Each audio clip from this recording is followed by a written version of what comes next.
bisheebaan kuladnay bishelibaanay bisheebaan libtii haleelnay 26 juun kuladnay kowda luliyo libaanay. Soomaaliya waxay u dabaaldegaysaa sanad guurada 60aad ee toddobaadka xorriyadda iyo midnimada dalkeena.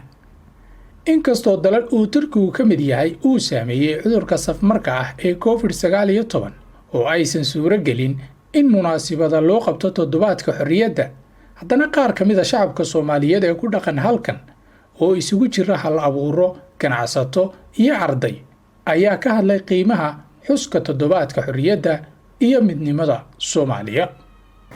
aqaltir la'aanti kaligii ma taagnee haddaynan istaakulin tamareelan mayne ka tashada cadaawaho isku tiirsanada ka tashada cadaawaho isku tiirsanada.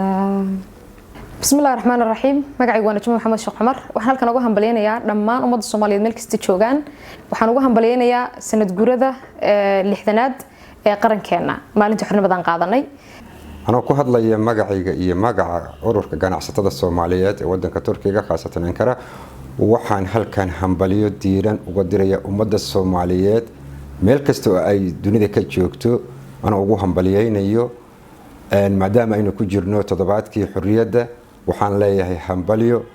xorriyaddaas oo ka soo wareegatay sanad guuradii 60aad oo aan maanta joogno kuna jirno isbuuca kani. waxaan leeyahay hambaliyo ku waara meel kasta aad joogtaan, bashbash iyo barwaaqo ahaada Soomaaliyey kuwa isku duubta.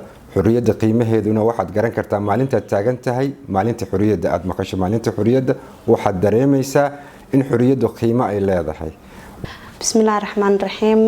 السلام عليكم ورحمة الله وبركاته. مقعي نور عثمان محمد.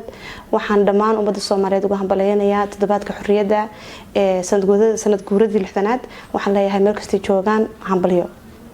سين ودقنا وحن كشرنا تدبات كحرية أو أي كسر ركتي اللحتن سنة ورين وحنوهم بليانيا دمان ومدنا ملك كستي شوغان دليل دبت وحن ورجينا يا أيام بدن يا سنة بدن حرية كواس إنه كسي إنه سيجارنو هير كان ما أنت إنه شوغنا كسي حاجة هديت هاي حاجة واحد برشلة حاجة قانتا هي حاجة مدهام بقى إنه كهر مرنا رجينيا. dhammaantiin waxaan idin leeyahay ummadda Soomaaliyeed meel kasta joogaan wargacmaha la isqabsado oo dhalinyartu ha baraarugaan oo wuxuu ahaa madaxdu dalka hoos u eegan 6 sano la joogaa in dawladnimo aynu ku noolahay aynu dunida caalamka meel kasta ku tafaraaruqsanahay inagoo baylahsan wax badan baa runtii inaga qaldan oo u baahan in la saxo. dadka maanta saxayana waa dhalinyarta maanta joogta, waayo haddii aanu rahna madaxda wax saxaysa madaxdii 60 sano maxay inoo hagaajiyay su'aashaasayna hortaala. alxamdulillah nabad waynu haysanaa. dadka qaar waxay yiraahdaan nabad Soomaaliya ma haysato. nabad waynu haysanaa, caafimaad baynu haysanaa, alxamdulillah rabbil caalamiin. laakiin haddana waxaynu dareemeynaa qabyo fara badan oo jirta. qabyooyinkaasna inaynu inagu aynu dhamaystirnayno isku dayna insha Allah taala. Axmed Cabdiqaadir Ismaaciil, magaalada Ankara.